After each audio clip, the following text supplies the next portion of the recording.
ನಮಸ್ತೆ. ಇವತ್ತು ರುಚಿಯಾದ ಬಾಳೆ ದಿಂಡಿನ ಪಲ್ಯವನ್ನು ಮಾಡುವ ಬನ್ನಿ. ಇದು ನೋಡಿ, ಎಲ್ಲ ಬಾಳೆ ಗಿಡ. ಇದು ಕೊನೆ ಹಾಕಿದ್ದು ಕಟ್ ಮಾಡಿದ್ದೇನೆ ನೋಡಿ. ಇದನ್ನೀಗ ಚೆನ್ನಾಗಿ ಪೂರ ಇದು ತೆಗೆದು ಕವಚ ತೆಗೆದು ಕ್ಲೀನ್ ಮಾಡಿದ್ದೇನೆ. ಇದು ನೋಡಿ, ಇದು ಕಟ್ ಮಾಡಿದಾಗ ಹೀಗೆ ರೇಷೆಗಳು ಬರ್ತವೆ. ಈಗ ರೇಷೆಯನ್ನೆಲ್ಲ ತೆಗೆದುಬಿಡುವ. ರೇಷೆ ಬರುತ್ತೆ ನೋಡಿ. ಈಗ ಚಿಕ್ಕ ಚಿಕ್ಕ ಕಟ್ ಮಾಡುವಾಗ ಇದು ರೇಷೆ ಬರುತ್ತೆ. ಇದನ್ನು ಹೀಗೆ ಕಟ್ ಮಾಡಿ ಚಿಕ್ಕ ಚಿಕ್ಕ ಪೀಸ್ ಮಾಡಿ ಕಟ್ ಮಾಡುವ. ನೋಡಿ, ಹೀಗೆ ಇರ್ತದೆ ನೋಡಿ. ಹೀಗೆ ಇರ್ತದೆ, ಅದನ್ನು ತೆಗಿಬೇಕು. ಕಟ್ ಮಾಡುವ ನೋಡಿ, ಹೀಗೆ ಬರ್ತದೆ ನೋಡಿ. ಇಷ್ಟು ಬಂತು ಎಲ್ಲ ನೋಡಿ. ಇಷ್ಟು ಎಲ್ಲ ಪೀಸ್ ಕಟ್ ಮಾಡಿದ್ದೇನೆ. ಎಲ್ಲ ಚಾಪಿಂಗ್ ಮಾಡ್ಕೊಂಡು ಎಲ್ಲ ನೀರಿಗೆ ಹಾಕಿದ್ದೇನೆ. ಯಾಕಂದರೆ ನೀರಿಗೆ ಹಾಕದಿದ್ರೆ ಸ್ವಲ್ಪ ಕಪ್ಪಾಗುತ್ತೆ, ಅದಕ್ಕಾಗಿ. ಈಗ ನೋಡಿ, ಏನಾದರೂ ಒಂದು ಅದರಲ್ಲಿ ಇದ್ದರೆ, ಸ್ವಲ್ಪ ನೂಲು ಟೈಪ್ ಏನಾದರೂ ಇದ್ದರೆ ಒಂದು 2-3 ಕಡ್ಡಿ ಇಟ್ಕೊಳ್ಳೋದು, ಹೀಗೆ ತಿರ್ಸೋದು.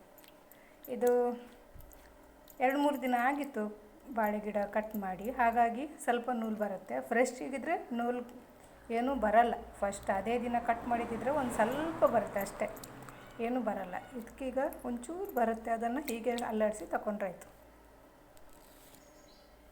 ಇದು ನೋಡಿ, ಸ್ವಲ್ಪ ಕಡ್ಡಿಗೆ ಸುತ್ಕೊಂಡಿದೆ. ಅದನ್ನು 1-2-3 ಸರ್ತಿ ತೆಗೆದ್ರಾಯ್ತು.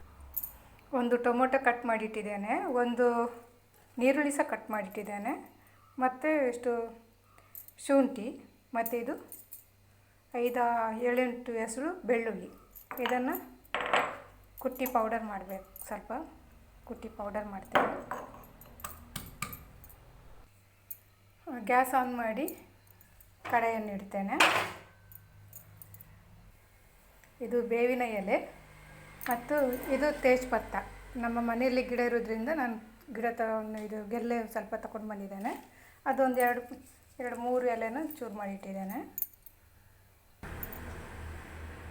ತೆಂಗಿನ ಎಣ್ಣೆ ಸ್ವಲ್ಪ ಹಾಕ್ತೇನೆ.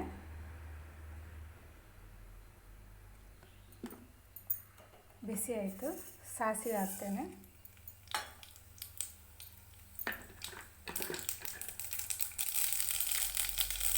ಬೇವಿನ ಎಲೆ ಹಾಕ್ತೇನೆ. ತೇಜ್ಪತ್ತ ಹಾಕಿ ನೀರುಳ್ಳಿ ಹಾಕ್ತೇನೆ.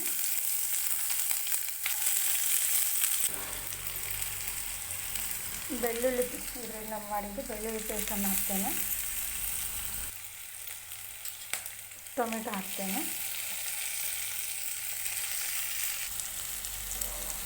ಸ್ವಲ್ಪ ಚಿಲ್ಲಿ ಪೌಡರ್ ಹಾಕ್ತೇನೆ.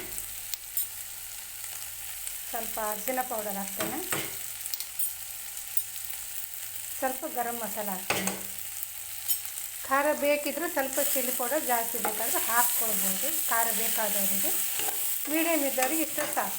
ಈಗ ಕಟ್ ಮಾಡಿಟ್ಟದ್ದು ಬಾಳೆ ದಿಂಡನ್ನು ಹಾಕ್ತೇನೆ.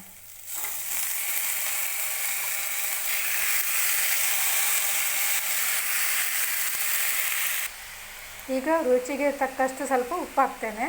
ನೋಡಿ, ನೀವು ಯಾವತ್ತೂ ಭರಣಿಯಲ್ಲಿ ಉಪ್ಪು ಹಾಕಿ. ಭರಣಿಯಲ್ಲಿ ಉಪ್ಪು ಇಡೋದ್ರಿಂದ ತುಂಬ ಒಳ್ಳೆಯದು.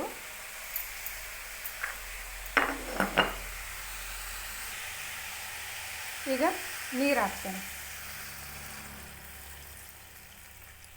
ನೋಡಿ, ನೋಡುವಾಗಲೇ ಎಷ್ಟು ಚೆಂದ ಕಾಣ್ತದೆ ನೋಡಿ. ಮತ್ತೀಗ ತಿನ್ನುವಾಗ ಎಷ್ಟು ರುಚಿ ಇರ್ತದೆ, ಎಷ್ಟು ಇದರದ್ದು ಆರೋಗ್ಯದ ಬೆನಿಫಿಟ್ ನೋಡಿ.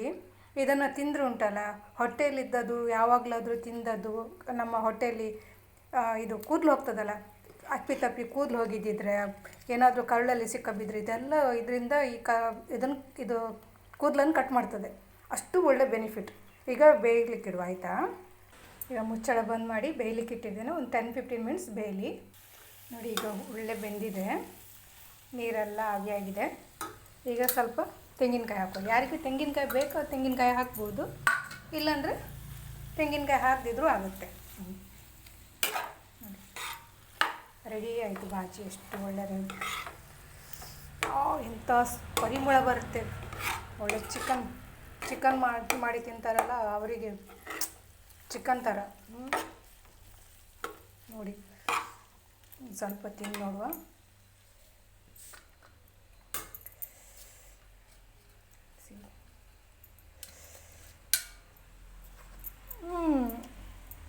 ಸೂಪರ್ ಆಗಿದೆ. ಸೂಪರ್ ಚಿಕನ್ ಥರನೇ ಆಗಿದೆ. ಚಿಕನ್ ಸುಕ್ಕ ಮಾಡ್ತಾರಲ್ಲ ಆ ಥರ ಆಗಿದೆ, ಅಷ್ಟು ಟೇಸ್ಟ್ ಆಗಿದೆ ವೆಜ್ಜಲ್ಲಿ ಚಿಕನ್ ಸುಕ್ಕ. ನೋಡಿ, ನೀವು ಮಾಡಿ ತಿನ್ನಿ, ಲೈಕ್ ಮಾಡಿ, ಶೇರ್ ಮಾಡಿ. ಇದರಿಂದ ತುಂಬ ಬೆನಿಫಿಟ್ಸ್ ಇವೆ. ಇದು ಮೇನ್ ಅಂದರೆ ಕೂದಲು, ಹೊಟ್ಟೆಲಿದ್ದ ಕೂದಲು ಕರಗಲಿಕ್ಕೆ ಇದು ಫಸ್ಟ್ ಮೆಡಿಸಿನ್. ಥ್ಯಾಂಕ್ ಯು ಎಲ್ಲರೂ ನೋಡಿದ್ದಕ್ಕೆ, ವಿಡಿಯೋ ನೋಡಿದ್ದಕ್ಕೆ. ಲೈಕ್ ಮಾಡಿ, ಶೇರ್ ಮಾಡಿ. ಇನ್ನೊಂದು ಬೇರೆ ಒಳ್ಳೆ ಹೊಸ ವಿಡಿಯೋ ಹಾಕ್ತೇನೆ ಮೋಟಿವೇಶನಿಗಾಗಿ. ಕಮೆಂಟ್ಸ ಮಾಡಿ.